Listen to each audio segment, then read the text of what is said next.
The move Splash has a very specific function in Pokemon games, which is to do nothing, at least in terms of attacking. See, every Pokemon has to have at least one move in its moveset, and for a select few Pokemon, Nintendo only gave them the move Splash, so that they could fulfill this need with a move that literally does nothing. And so I wondered, is it possible to beat Pokemon Fire Red with only Splash? Let's find out. Our journey begins in Professor Oak's lab, where we need to choose a starter, which brings us to our first roadblock. The starter options in this game are Bulbasaur, Squirtle, and Charmander, none of which know Splash. And more specifically, none of which only know Splash. So this is where I had to do a little bit of ROM hacking. And after looking at the way the game's coding is set up, the best thing to do here is replace one of the starter choices with Magikarp. I altered Oak's dialogue a little bit for flavor to go along with the updated starter selection. Oops, that's the wrong Pokemon. I caught that fish this morning and was going to fry it up for lunch. Samwise, are you sure you want to keep this worthless Magikarp instead of a priceless, powerful, one-of-a-kind Pokemon? Yes, I am. I'm very sure. We get our starter at level 5. And at this level, Magikarp only knows the move Splash. Great. So now that this is set up, we can continue. We fight our rival, and to no surprise, we lose. And at this point you might be thinking, how are we going to win a single battle? The next trainer that we're forced to fight will be in Viridian Forest, and if we face them right now, we'd lose. So before we get to them, we'll have to train up on wild Pokemon. Looking at the Pokemon available to us in routes, there's Pidgey, who if we fight, we're dead. Rattata, we'd also be dead. Caterpie, dead. Weedle, poison, and also dead. Pikachu, who's rare but can be found in Viridian Forest, well, we're dead. Kakuna and Metapod, both of which only know Harden, which can't do damage, but it'll eventually run out of moves where it'll then default to using Struggle, which will kill our Magikarp. But within this encounter is our key to winning battles. When a Pokemon runs out of usable moves, it uses Struggle, which damages both the user and the opponent, with more damage going to the opponent. Splash has 40 total power points, or PP. Harden has 30 PP. So while we might not be able to kill one Kakuna or Metapod in a wild encounter, we can hunt for them repeatedly. In reality, we just need to encounter one Kakuna or Metapod, and then proceed to use Splash 30 times in a row.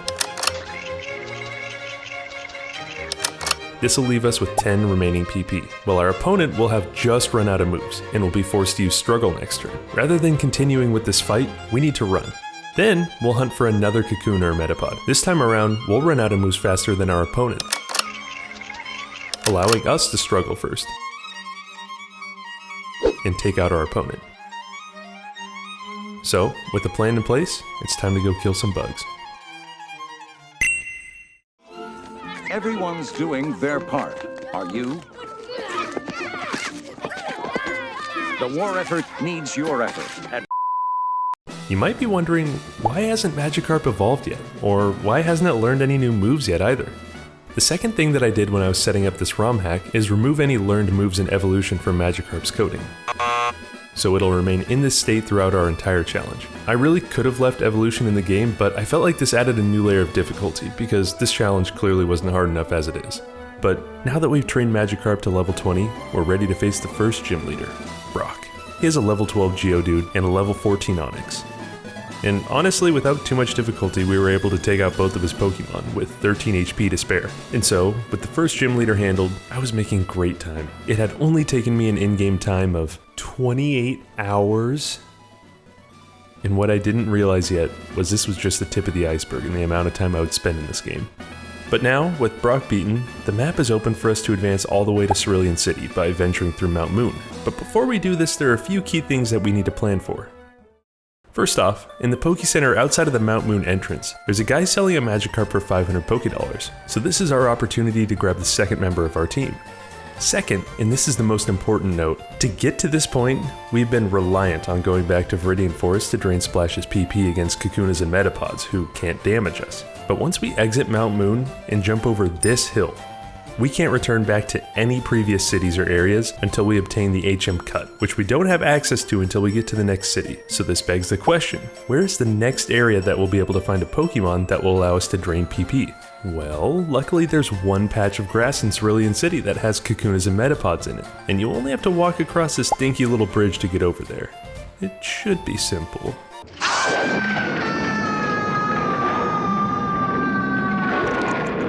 Well, when we approach the bridge, we'll trigger a rival battle. And at this point, our rival has 4 Pokemon, ranging from level 15 to 18. And then there are 5 trainers on this bridge that we'll need to beat consecutively. So what this means for us is, we'll need to make sure our team is strong enough to win all of these battles without healing in a Poke Center and with only the 8 potions and 1 revive in our bag. And if we can't pull this off, we'll basically be soft locked, because we can't advance in the game and we have no way to train up more and no way to go back to the previous areas. So I grinded up some more in the forest until our Magikarps were level 26 and 23. It's time to test the strength of our team.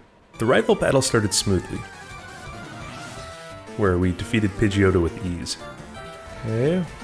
At this point, his Abra only knows Teleport, so this was a good opportunity to heal up, without the risk of taking damage. Rattata can pack a good punch, but has relatively low defense and HP, so it didn't put up much of a fight. But Bulbasaur proved to be much more of a challenge. With its type advantage, Vine Whip thrashed our Magikarp, taking one of our 2 Carps out, before we barely squeaked out a victory. This added some strain as we would now have to defeat the next 5 bridge trainers with a single Magikarp. But luckily, all of them kinda suck compared to our rival, so with my potions I wiped them out, one by one by one, until we were at the end of the bridge. And at this point, we just have one more person to interact with before we can access the grass patch with Kakunas and Metapods. This last NPC rewards you with a nugget for successfully defeating the trainers on the bridge, and then immediately challenges you to a battle after revealing that he's an undercover recruiter for Team Rocket. Most people would move past this fight and not look back. But for us, this is the single most important battle in the entire game, because he gave us a nugget, which can be sold for 5,000 Pokédollars. But more importantly, he gave us that nugget before the battle. And this is a battle that we are required to beat before moving forward in the game. So if we lose, we get to keep the nugget that he gave us, and we have to fight him again, where he'll give us another nugget. So we can repeat this process as many times as we want, allowing us to secure enough money to buy bulk amounts of valuable items like potions, revives, and stat boosting items. All of this comes at the expense of time and the well-being of our Magikarp, who will temporarily be used as a sacrificial lamb. But it's the way that it needs to be. So I battled this guy and lost over and over and over, stashing away nugget after nugget. But how many times should I do this? Would 20 nuggets be enough? Maybe 50 just to be safe. I mean, that would equate to 250,000 Pokédollars. No. We need 750 nuggets to ensure the best chance of succeeding on this run. Trust me. There's a purpose for putting our sweet Magikarp through this bloodbath, which I'll explain later. But now, 750 nuggets later, we can finally beat the grunt and move on in the game. We had to be a little bit more creative in draining our moves again, but by selling some nuggets and buying a buttload of potions, this wasn't too much of an issue. So, with this area cleared, we were able to cruise through Route 25, where we met Bill, and then we headed over to complete our last task in Cerulean City, which is to take down Gym Leader Misty. I sold a few more nuggets to purchase another small stockpile of potions, which helped us to swiftly knock out her team. Let's go! Now that we've cleared the city, we can venture outside the walls, where we gain access to the next key pieces of this challenge. First off, I headed to Vermilion City, where you can talk to a fisherman who will bequeath you with the holy grail of this challenge, the Old Rod. The Old Rod allows you to fish for Magikarp, which means we can finally flush out the remaining 4 slots in our team. After this, we can visit a couple houses over at the Pokemon Fan Club and talk to the club president, who gives us a bike voucher, which we can exchange for a bike at the shop in Cerulean City. And finally, we gain access to the Pokemon Daycare Center. When you leave a Pokemon in the daycare, it'll gain 1 experience point for every step you take. So I used this opportunity to train up our original 2 Magikarp. We then boarded the SS Anne and swept all battles with ease, and obtained the HM Cut, which will allow us to pass through this flimsy tree. But we have a problem. We can only cut down this tree with a Pokemon who has learned the move Cut, so this means that we'll have to catch another Pokemon to do this. There are a few HMs like Cut, Surf, and Strength that are required to be used in order to advance through the game, so I added another rule. I'm allowed to catch additional Pokemon to hold and use these HMs in the overworld, but they will never be used in battle. So, now that this has been addressed, I quickly searched in some tall grass until I found a Meowth, which can learn Cut, and headed in to fight Lieutenant Surge. And although Electric has a type advantage on water, our Magikarp are at a high enough level to struggle their way to victory through the paralysis and electrocution they faced. With my now 3 gym badges, we were actually closing in on the home stretch of this challenge.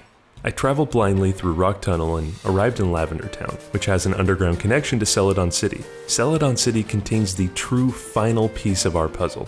Celadon is known for 2 things, the casino, which is definitely fun, but doesn't have any value for this challenge, and the department store. This store is multi-story and sells virtually every purchasable item in the game, including stat boosting items, which are expensive. Each stat booster is 9,800 Pokédollars, and we need to purchase 80 total stat boosters for our team, which comes out to 784,000 Pokédollars. So I sold off a chunk of our nuggets to pay for this. The way that a Pokemon's stats get determined are based on two different types of values. They're individual stats, or IVs, and effort values, or EVs. IVs are like genetics. These values are predetermined and will never change no matter what you do. So you could have a Pokemon with good genetics or bad genetics. It's purely up to chance. However, EVs are like working out, and there are two ways that you can work out your Pokemon. You can fight against other Pokemon, which would be like lifting weights, or you can consume stat boosting items, which would be like taking steroids. The game has caps on how many EVs you can obtain, so my plan is just to maximize our attack and special defense EVs. You can only use stat boosters to a certain extent, so I also had to hunt for and kill 152 wild Mankeys and 152 wild Drowsies, making sure that everyone on my team participated in each battle to fully maximize my team's stats. But with my stat training complete, it was time to level them up. So one by one, I placed them in the daycare and biked back and forth in the underground tunnel. But rather than waste hours of my life doing this, I set up some code that would do the biking for me. And now that I had a fully trained up team, I swept through the remaining gym battles and thoroughly thwarted Team Rocket's plans. I re-nicknamed everyone on our team so that they would have a unique name so that I could differentiate between who was who. We ventured through Victory Road and readied ourselves for the final test, the Elite Four. If I'm being honest, I knew that we'd be able to make it to this point in the game after I established my early game strategy. Due to my Pokemon's level advantage, my team's stats were high enough that most battles resulted in annihilation. But with the Elite Four and my final rival battle, my Magikarp's stats are actually worse than our opponents, so we're weaker than most of them.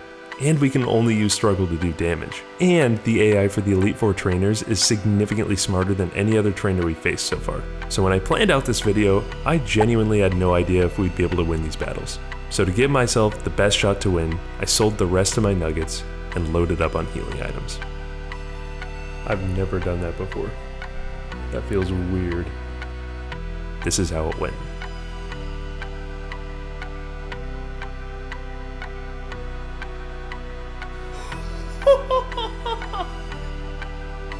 Alright, that's one down. That's easy. One Pokemon at a time, we took Lorelei's team out back, and... But there's a reason she's the first trainer, so we continued on. Okay, here's a question I actually have. Does Bruno have nipples? I can't tell. Are these supposed to be nipples? Or are they just shading? Because he kind of has that on the inside too. They did the detailing for his six-pack, but this man is nippleless. Now, whether he's nippled or not, Bruno put up a lot more of a fight, taking down several of my Magikarp throughout the battle, but this is why we have all those healing items. So, given enough time, we took him out. Let's go! Oh, the man with no nipples.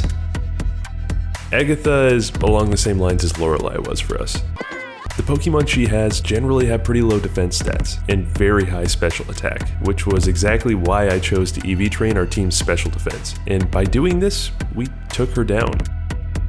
Lance is arguably the hardest battle in this entire game. He has a pretty hard-hitting, well-rounded team, but he was no match for our strong, brave Magikarp, and so we took his team out, piece by piece, until there was only one more battle left in the game. And even though our rival has boasted time and time again throughout our meetings about how many Pokemon he's caught and how strong his team is, with our level advantage, we absolutely bodied his team. Let's go! Ah! Finally done. So in retrospection, I don't know why, but I drastically overestimated how difficult these last battles would be. I finished the game with 986 revives, 873 hyper potions, 133 full heals, and 27 full restores. That means I grinded out like an extra 600 nuggets at the bridge when I didn't need to. Oak congratulated us and registered our magnificent team into the Pokemon Hall of Fame. I'm done! Dude, oh, and it only took me 549 hours! Oh, I spent way too much time playing this game, dude. What a good game, honestly.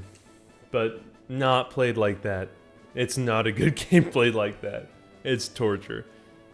I hope you enjoyed the video. If you did, please like the video and subscribe. It really goes a long way in helping a small channel like mine in YouTube's algorithm. So I'd really appreciate it if you did. I'll be back with something a little less grindy next time, but as always, thanks for watching. I'll see you in the next one. Real question, does Lance have nipples?